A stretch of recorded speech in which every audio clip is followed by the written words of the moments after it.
Welcome to Healthy versus Toxic, the podcast where licensed mental health professionals explore what makes a relationship healthy or unhealthy or even abusive, all from a scientifically informed perspective. Hello, this is Dr. Grande. Today's question asks if I can describe the typical personality profile of the internet troll. So this would be the typical profile, and any particular person who engages in internet trolling behavior wouldn't necessarily have the different characteristics I'm going to describe in this video. So what is internet trolling? Well, this is a deliberate attempt to create conflict and distress by communicating inflammatory, provocative, and menacing comments to victims. So an internet troll is someone who is generally recognized as being antisocial and malicious. And we know this behavior is actually quite common.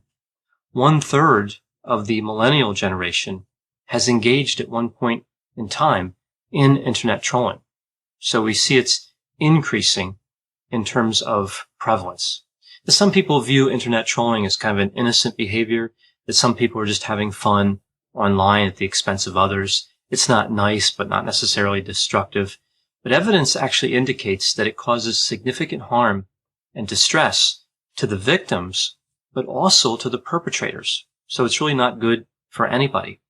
We see that victims report increases in suicidal ideation and self-harming behaviors. We also see that exposure to internet trolling can cause an increase in the probability of somebody engaging in internet trolling themselves. So trolling behavior tends to lead to more trolling behavior. So it seems to cause more of itself. And this is a problem. It's destructive and it tends to grow. It tends to expand when it's utilized as a behavior. So why do people become internet trolls? Well, there are a lot of different theories about this. We see some theories about anonymity, right? So people can keep their identity secret on the internet, and this leads to individuation. And the theory is this is what leads to internet trolling. But this theory doesn't really explain everything. A better explanation is actually found in personality theory. And there have been a few personality characteristics that have been strongly associated with internet trolling. One personality characteristic would be primary psychopathy. This is different than secondary psychopathy. I'll talk about the differences in a moment. And another characteristic we see associated with internet trolling is sadism. And sadism can be divided into direct or vicarious, and I'll talk about that as well a little later on in the video. So psychopathy and sadism both predict internet trolling behavior. Now, particularly important in psychopathy is the idea of a lack of empathy, specifically affective empathy. I'll talk about that in a moment as well. So let's take a look at primary versus secondary psychopathy. So we know, again, internet trolling is associated with primary, but not secondary psychopathy. So primary psychopathy is characterized by traits like being callous, manipulative, being a pathological liar, which of course is very easy on the internet, lacking in remorse, empathy, and guilt. So those are characteristics we see with primary. With secondary psychopathy, we see somebody who's impulsive, irresponsible, neurotic, emotionally reactive. They tend to engage in criminal behaviors, and they're sensation-seeking. So these characteristics, again, are not associated with internet trolling, which is interesting because it would seem that sensation-seeking would be. So this particular characteristic of secondary psychopathy doesn't really seem to fit when we talk about internet trolling. But either way, as a construct in general, secondary psychopathy doesn't have that association with internet trolling, and we know that secondary psychopathy is associated with antisocial personality disorder. So it would seem that internet trolls maybe aren't diagnosed with antisocial personality disorder as much as we would think, or diagnosable as much as we would think, which of course is interesting because we know that internet trolling behavior, again, is considered to be antisocial. So I mentioned before the lack of empathy plays a part in internet trolling as well. We know that trait psychopathy is associated with a deficit in affective empathy. That is the ability to share another person's emotional experience, what I would call sympathy.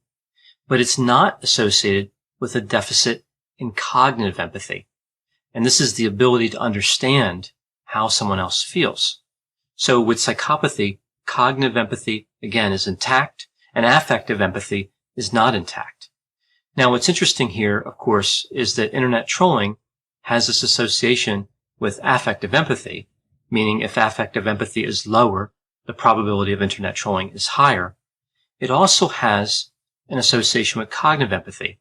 As cognitive empathy increases, we see an increase in internet trolling behavior, but only when psychopathy increases as well. So this is an important distinction. So in general, cognitive empathy does not have an association with internet trolling unless trait psychopathy is also been increasing. So it's kind of interesting how affective and cognitive empathy relate to internet trolling, especially the part there with psychopathy. So what does this all mean? It means that internet trolls can predict what will cause distress in people, but not be able to share in the emotional experience that they're causing. So again, kind of an interesting relationship here. So what about sadism? Now, sadism, of course, is associated with internet trolling. I mentioned that before, but we have direct sadism and vicarious sadism.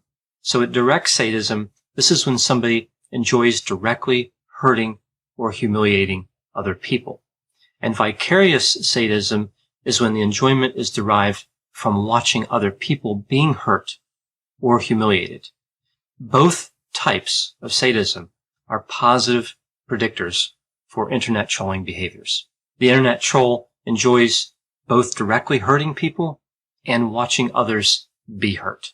Now, the enjoyment that internet trolls experience, again, is associated with psychopathy and sadism, but it's also associated with narcissism, but not both types of narcissism. And I'll talk about that in a moment. And it's associated with Machiavellianism. So if we look at psychopathy, narcissism, and Machiavellianism together, of course, that gives us the dark triad, or the dark personality. So I mentioned that narcissism has two types. And again, only one type has an association with that enjoyment of internet trolling, and that's the grandiose type. Vulnerable narcissism does not have an association with internet trolling. Now, this may seem a little surprising because we know vulnerable narcissism is destructive. Well, let's look at the characteristics of vulnerable narcissism really quickly, and I think this will make sense. We see that it's characterized by being resentful, having internalized anger, not trusting other people, being insecure, having shame, being hypersensitive to criticism, being introverted, defensive, avoidant, anxious, and depressed, as well as being socially awkward, shy, and pessimistic. So if we look at these different characteristics, it does kind of make sense that it would have a negative association with internet trolling. The anger is internalized, so somebody who has vulnerable narcissism isn't usually going to go out and be angry and aggressive with other people. They feel insecurity, and they tend to be introverted, so it makes sense that they're not going to reach out and cause trouble with other people on the internet. They're hypersensitive to criticism, so if they put something out there and somebody defends themselves, they're not going to like that defense. They're not going to like that criticism being directed toward them. And of course, we also see the socially awkward and shy component. So again, just characteristics that don't seem consistent with somebody wanting to get involved with internet trolling. So the internet troll is not insecure.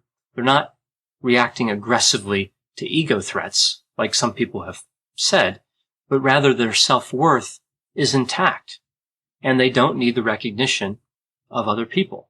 So that covers personality factors. Are there any other non-personality factors that would predict internet trolling? Well, interestingly, there are. The motivation to cause social mayhem, what we call negative social potency, is strongly associated with internet trolling. Now, in terms of gender, we see a lot of studies that say more men are involved in internet trolling than women, but this has been disputed by some other research, so it may be closer to 50-50. But we need more research on this. We really don't know about the gender makeup with internet trolling quite yet. So the bottom line with internet trolling, we see psychopathy, sadism, grandiose narcissism, and Machiavellianism. Another important point would be the internet troll enjoys the behavior, right? So this is a person who enjoys what they're doing. And this reminds me of a quote from a movie that I rather liked called The Dark Knight. It had Christian Bale and Michael Caine. And Michael Caine played a character named Alfred. This is somebody who helped Batman, of course, the main character in the movie. And we see this quote delivered from Alfred to Batman. Some men aren't looking for anything logical, like money. They can't be bought, bullied, reasoned, or negotiated with. Some men just want to watch the world burn. Now, this is a little dramatic, of course, when talking about internet trolling, but I think there's a parallel here between this quote and internet trolls. What they want is really enjoyment. Again, they can't be reasoned with. They don't want money. Actually, being an internet troll is being somebody who's wasting their own time, right? It's not a good use of time. They just do it purely for enjoyment. It doesn't serve any other practical purpose. So again, some men just want to watch the world burn. Thanks for listening. This has been a production of Ars Longa Media. The producers for this show are Christopher Breitigan and Madison Linden. The executive producer is Dr. Patrick Beeman. For more content, please visit our website at arslonga.media. To leave feedback or suggestions, send an email to info@arslonga.media. To find more content from Dr. Grande, including a link to his YouTube channel and his other Ars Longa podcasts, visit our website at arslonga.media. This podcast is intended for informational purposes only and should not be construed as medical or mental health advice. Ars Longa, Vita Brevis.